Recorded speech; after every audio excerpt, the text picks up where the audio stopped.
ప్రభువైన యేసుక్రీస్తు వారి నామంలో ప్రియమైన ఆత్మీయులందరికీ నా హృదయపూర్వక వందనాలు. శిలువలో పలికిన రెండవ మాటను మనం ధ్యానం చేసుకోబోతాం.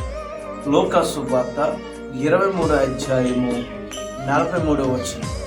నేడు నీవు నాతో కూడా పరదేశులుందువని నిశ్చయముగా నీతో చెప్పుచున్నానని ప్రార్థన.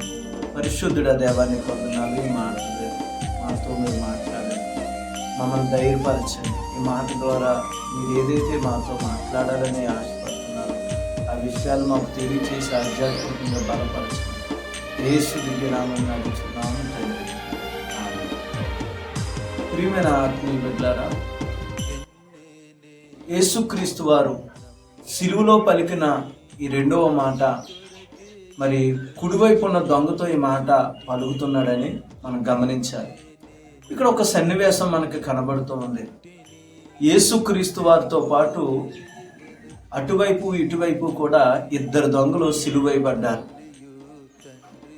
వారి ఇరువురు కూడా యేసుక్రీస్తు వారిని దగ్గరగా వారి ఆఖరి చివరి దినాల్లో చూస్తున్నారు. యేసుక్రీస్తు వారి జీవితం చాలా ప్రభావితమైందండి. ఆయన 3.5 సంవత్సరాలు ఈ లోకంలో జీవించాడు. 3.5 సంవత్సరాల జీవితం ఆనాటి నుండి ఈనాటికి ఎప్పటికీ కూడా ప్రజల్ని ప్రభావితం చేస్తూనే ఉంది. కాబట్టి మన జీవితాల్లో ఒక మాట నేను చెప్పనండి, ఎంతకాలం మనం బ్రతికామనేది కాదు, కానీ ఆ బ్రతికిన కొన్ని దినాలైనా ఎలా బ్రతికామనేది మనకు ముఖ్యమని నేను ప్రోపేట్ మనం చేస్తున్నాం. ఈరోజు నువ్వు రక్షించబడిన తర్వాత నీ జీవితం నీ దగ్గర ఉన్న వ్యక్తుల్ని ప్రభు వైపు నడిపించే విధంగా ఉంటుందా? ప్రభు కొరకు సాక్షిగా బ్రతికేలాగా నువ్వు సవాలుగా ఒక ప్రత్యేకమైన జీవితం కలిగి జీవిస్తున్నావా? ప్రతి విషయంలో యేసుక్రీస్తు వారి మాదిరి ప్రజలకు నువ్వు చూపిస్తున్నావా? ఈ ప్రశ్న నాకు మనందరికి మనం వేసుకుని ఒకవేళ అలా జీవిస్తే దేవునికి వందనాలు చెప్తూ అదే కృపలో ఆయన రాకడ వరకు కొనసాగుదాం. ఒకవేళ లేకపోతే కనుక నాయనా నాకు అలాంటి జీవితం ఇవ్వమని ప్రభుని అడగండి.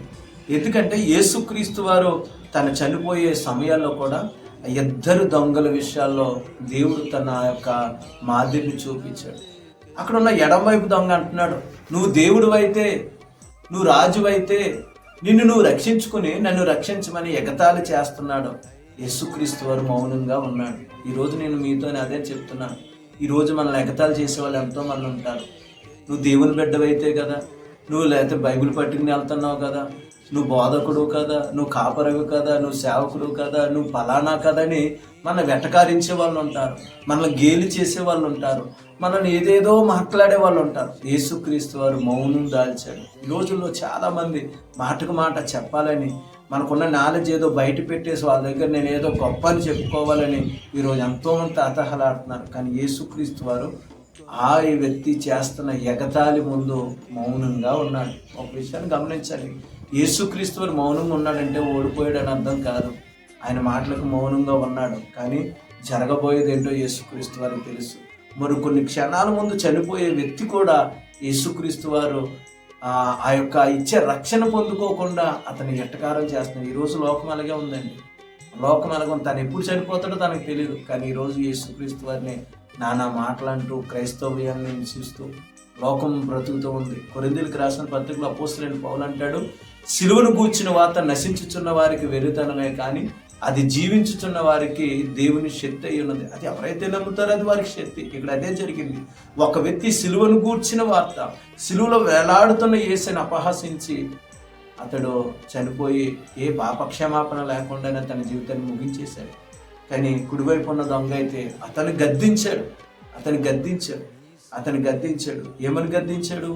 రే, నువ్వు నేను అదే శిక్షా విధిలో ఉన్నా. మనం పాపం చేసి సిలువుకి మనం ఎక్కాంరా, ఆయన దేవుడురా.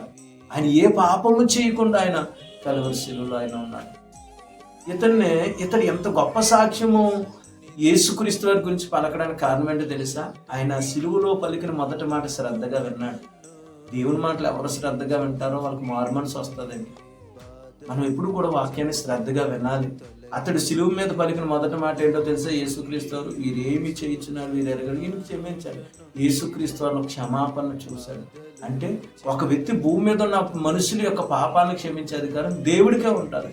అందుకనే మొదట కుడివైపు ఉన్న దొంగ దేవుడిని గుర్తించాడు. వెంటనే ఆయన అంటున్నాడు, అయ్యా మేమైతే మాకు ఈ శిక్ష న్యాయమే, కానీ నువ్వు ఏ పాపమో చేయలేదు. అక్కడ అంటున్నాడు 41 వచ్చి, మనకైతే ఇది న్యాయమే, మనం చేసిన వాటికి తగిన ఫలం పొందుతున్నాము, కానీ ఈయన ఏ తప్పిదమో చేయలేదని చెప్పి ఆయనను చూచి, యేసు నీవు నీ రాజ్యములోనికి వచ్చినప్పుడు నన్ను జ్ఞాపకం చేసుకోమని.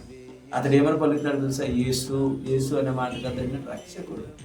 ఆయన రక్షకుడు అని గుర్తించాడు. అందుకనే రక్షణ కోరుకుంటున్నాడు. రక్షణ కోరుకుని నీకు ఒక రాజ్యం ఉంది, పాపాలు క్షమించే అధికారం కలిగిన దేవుడు నీకు ఒక రాజ్యం ఉందని నేను నమ్ముచున్నాను. ఆయన ఈ రాజ్యంలో నన్ను జ్ఞాపకం చేసుకోమంటే యేసుక్రీస్తు వారు వెంటనే పలికిన మాట ఏంటి తెలుసా? నేడు అంటే ఈరోజే, నేడు నీవు నాతో కూడా పరదేశంలో ఉందని నిశ్చయముగా నీతో చెప్తున్నాను. గోల్డెన్ శాన్స్ ఎవరు కొట్టారంటే భూమి మీద కుడివైపు ఉన్న దొంగండి. మనకులాగా మనం ఎన్నో చేస్తున్నాం. ఈరోజు చేయడం తప్పని కాదు. ఉపవాసాలు ఉంటున్నాం, జాగారాలు చేస్తున్నాం, దేవుడి కొరకు దాన ధర్మాలు చేస్తున్నాం, ఎన్నో చారిటబుల్ ట్రస్టులు నడుపుతున్నాం, ఎన్నో కార్యక్రమాలు ప్రభుని యేసుక్రీస్తు వారి పేరట చేస్తున్నాం, మందిరానికి వస్తున్నాం, బైబిల్ చదువుతున్నాం, మీటింగ్స్ పెడుతున్నాం, ఎన్నెన్నో జరుగుతున్నాయి.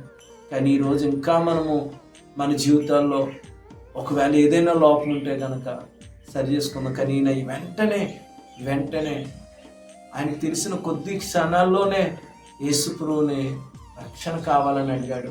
ఆయన రాజ్యంలో జ్ఞాపకం చేసుకోమని అడిగాడు. ఎంత గోల్డెన్ ఛాన్స్ అండి! బాప్తిసం లేకుండానే యేసుక్రీస్తు వారి యొక్క అనుమతితో పరదేశికి వెళ్ళిపోయాడు.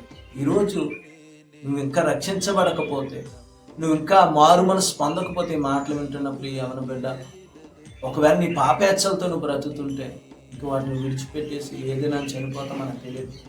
ఇప్పుడైనా నువ్వు మారు మనసు పొంది యేసును సొంత రక్షణగా అంగీకరించి ఆయన నిజమైన దేవుడని, ఆయనకి నీ పాపాలు క్షమించే అధికారం ఉందని నువ్వు ఒప్పుకుని ఆయన నువ్వు వేడుకుంటే దేవుడు నిన్ను కూడా ఆయన రాజ్యంలో జ్ఞాపకం చేసుకుంటాడు. కాబట్టి ఈ కుడివైపు దొంగ మనందరికీ కూడా విశ్వాసులకు మాదిరిగా ఉన్నాడు, రక్షించబడిన వారికి మాదిరిగా ఉన్నాడు. కాబట్టి మన జీవితాల్లో మనం అలాంటి కృప పొందుకోవాలని, మనం విడబడే స్థితిలో ఉండకూడదు, ఎత్తబడే స్థితిలోనే మనం ఉండాలి. అలాంటి కృప మనందరికీ దేవుడి మాట ద్వారా దయచేయును గాక. ఆమేన్.